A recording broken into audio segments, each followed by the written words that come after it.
Olá, seja muito bem-vindo. Este é o Sem Edição. E quando Carlos Graeb está ao meu lado, significa que hoje é sexta-feira, véspera de Carnaval. Graeb, tudo bom? Tudo bem, Silvio. Então, já que é Carnaval, Graeb, vamos começar pelo bloco dos irresponsáveis fiscais, podemos? Vamos começar pelo bloco. Bom, você vai explicar que o governo fez uma manobra ali no apagar das luzes de 2015, não é isso? Com recursos do Banco Central para apagar as pedaladas. É a pedalada da pedalada? Exatamente.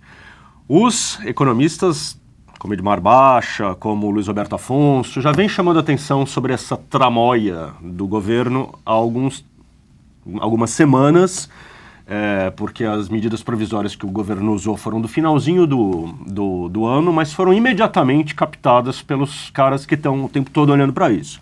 E hoje o Estado de São Paulo fez uma boa reportagem a respeito do assunto, que mostra que, enfim, o governo é impenitente, ele não aprende, ele não muda, não importa que a presidente Dilma tenha dito no começo da semana, quando ela foi lá fazer o discurso de abertura do ano legislativo, nós vamos enviar ao Congresso uma lei para limitar os gastos públicos.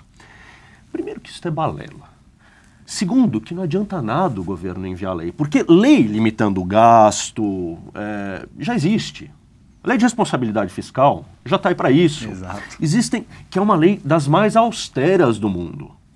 Que existem mecanismos no Brasil para impor o controle fiscal, existem, bons e de sobra. O problema é que este governo, primeiro, não acredita em responsabilidade fiscal. Segundo, é malandro num nível de escabrosidade, sei lá se existe essa palavra, mas cabe, qualquer coisa cabe para esse treco que o governo faz. Que é espantoso. Ou seja, ele fez mais pedaladas, fez mais contabilidade criativa para pagar as pedaladas que ele tinha feito lá atrás. Uns 50 bilhões do Banco Central. Exatamente. Olha só, o que o governo fez? Ele não é que ele usou dinheiro do Banco Central para pagar diretamente as pedaladas. Não foi bem isso que ele fez. Ele pegou um negócio que chama colchão de liquidez, que é um dinheiro que fica lá guardado no Tesouro Nacional, para ele poder se livrar de momentos de... quando ele tem que resgatar a dívida pública e os juros estão muito altos, para ele não ter que entrar nessas armadilhas, ele tem uma reserva, lá é um colchão. E como diz o nome, é um colchãozinho que ele tem lá para momentos de aperto. Ele pegou e esse dinheiro normalmente é usado para pagar a dívida pública, certo? Para quitar títulos da dívida. O que ele fez? Ele desviou essa grana para outra finalidade, que era pagar as pedaladas e pagar o déficit da Previdência. Ele usou dinheiro para finalidade que não era a finalidade inicial dele. E daí o que ele fez? Foi lá e pegou uma graninha do Banco Central, esses 50 bilhões de que você está falando, e cobriu. E na hora que você olha, parece que ficou tudo elas por elas. O Banco Central tinha um dinheiro sobrando ali, o Tesouro tinha o dinheiro do colchão de liquidez, ficou elas por elas, é uma combinação entre Banco Central e Tesouro. Por que isso é ruim? Primeiro porque o Tesouro jogou dinheiro na praça. Aumentou a liquidez. Isso aí é inflacionário. Cada vez que você joga mais dinheiro no mercado, na praça, você está pressionando a inflação. Certo? Segundo, porque, olha, separar as contas, separar as operações do Banco Central e do Tesouro é uma luta antiga. Justamente porque essa promiscuidade entre os dois dinheiros é um jeito clássico de você tornar as contas públicas menos transparentes. Certo? Então esse negócio de você ficar usando o dinheiro do Banco Central para pagar a despesa cotidiana não pode. Todo mundo diz que não pode. Isso aí piora a transparência das contas públicas. E vai lá o governo e faz isso. Então é um governo que está sempre atrás de um artifício, está sempre atrás de um jeito de tornar as coisas mais obscuras e está sempre atrás de gastar mais dinheiro. É mentira quando a Dilma Rousseff diz para a nação que está preocupada com o limite do gasto. Não está. Ela está... Enquanto ela diz isso, tem um monte de assessores ali atrás da cortina achando um jeito de burlar aquilo que ela está dizendo. Eles não tomam jeito. Greg. Não tomam jeito. Eu já disse isso aqui algumas vezes. Olha, tem gente que acha que pedalada fiscal é uma coisa muito técnica, para ser causa de impeachment. Não fosse tão importante. Gente, o Brasil está nessa situação calamitosa de inflação, desemprego, por causa da irresponsabilidade do governo no uso do dinheiro público. O que pode ser mais importante do que isso? Um governo responsável? Nada. É causa sim. E esse governo está sempre atrás de treta. Então, não adianta. É causa de impeachment, pô. Não sei se impeachment vai passar, se é um processo político, se vão achar que é... Não interessa. Mas que é uma boa causa para começar um processo, isso é. Ainda mais num governo malandro e mentiroso como esse. Muito bem, Carlos Grebe. Bom, vamos para o assunto 2, então, do nosso programa, saindo um pouquinho da economia, né? Vamos falar do livro do Hitler. Pois é, né? Por que a venda de Minha Luta de Hitler não deve ser proibida é o título de reportagem de Veja.com, Carlos Grebe. Este é o nosso tema, uma bandeira que este site carrega sempre com orgulho, da liberdade de expressão. Mesmo quando é o livro do Hitler, mesmo quando é um livro que prega as coisas mais absurdas... É um documento histórico. Muito bem, Silvio. Não é? Você leu a nossa reportagem? Li. Até por dever de ofício para apresentar este programa. Está ali a versão em alemão, né, do livro Mein Kampf, de Hitler. O livro, só vamos relembrar aqui, esse livro, ele estava... os direitos autorais do livro eram do estado da Baviera, na Alemanha, que por respeito às vítimas do Holocausto, a todas as vítimas do nazismo, desde o final da Segunda Guerra Mundial, desde 1945, não permitia que o livro tivesse edições. Ele só existia de forma clandestina, na internet, em edições clandestinas mesmo, né? Bom, no começo desse ano venceu o direito autoral, o livro caiu em domínio público e um monte de editoras pelo mundo começaram a publicar suas versões. Na Alemanha, publicaram. No Brasil, publicaram. Daí o que aconteceu? Na Alemanha, ninguém falou nada. Ok, é do jogo. É um documento histórico. Prezamos a liberdade de expressão, a liberdade de pessoas adultas lerem o livro, se informarem sobre aquilo que o Hitler dizia e formarem a sua própria opinião sobre aquilo. E se, ao formar a sua própria opinião, o cara resolver virar um neonazista, raspar o cabelo, pintar uma suástica e for para a rua com um tacape, a polícia vai lá e prende, certo? Claro. Mas não vamos podar o direito das pessoas como um todo, não vamos tutelar as pessoas como um todo e dizer que elas não podem ler um livro. Aqui no Brasil foi exatamente isso que a gente fez. A gente foi mais restritivo do que a Alemanha, que viveu o nazismo. É bom a gente dar o nome do juiz, né? Pesquisei aqui, é o juiz Alberto Salomão Júnior, do TJ do Rio de Janeiro. Rio de Janeiro. Foi ele, a decisão dele que impediu a comercialização no estado do livro.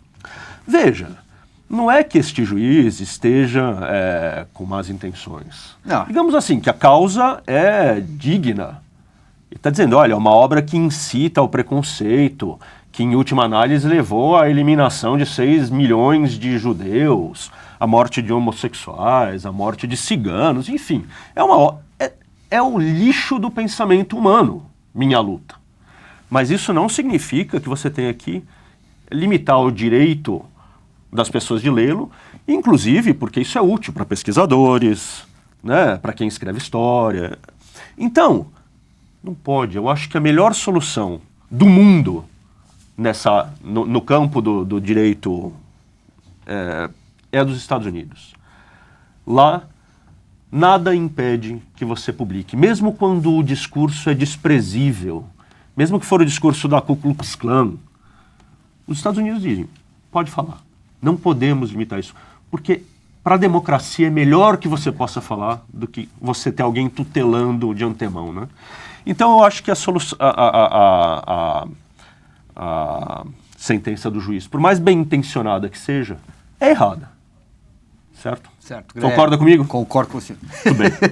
Bom, vamos então para o Terceiro assunto, antes de pular carnaval, Carlos Graeb, e aproveitando o ensejo do carnaval, porque a Fiocruz, Fundação Oswaldo Cruz, divulgou hoje, né, que o vírus Zika, que está alarmando não só o Brasil, como o mundo, e que fez o mundo olhar para o Brasil por causa do mosquito Aedes aegypti. Bom, o vírus Zika foi encontrado na saliva e na urina de infectados. Isso na véspera do carnaval. Na véspera do carnaval.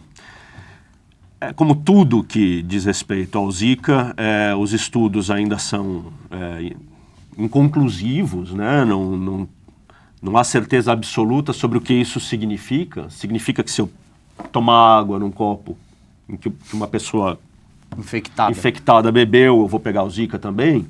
Não sei. Eles descobriram que o vírus está ativo na saliva. Não é só que eles acharam lá um vírusinho meio mortinho ali. O vírus não, o vírus está lá firme e forte, destruindo células.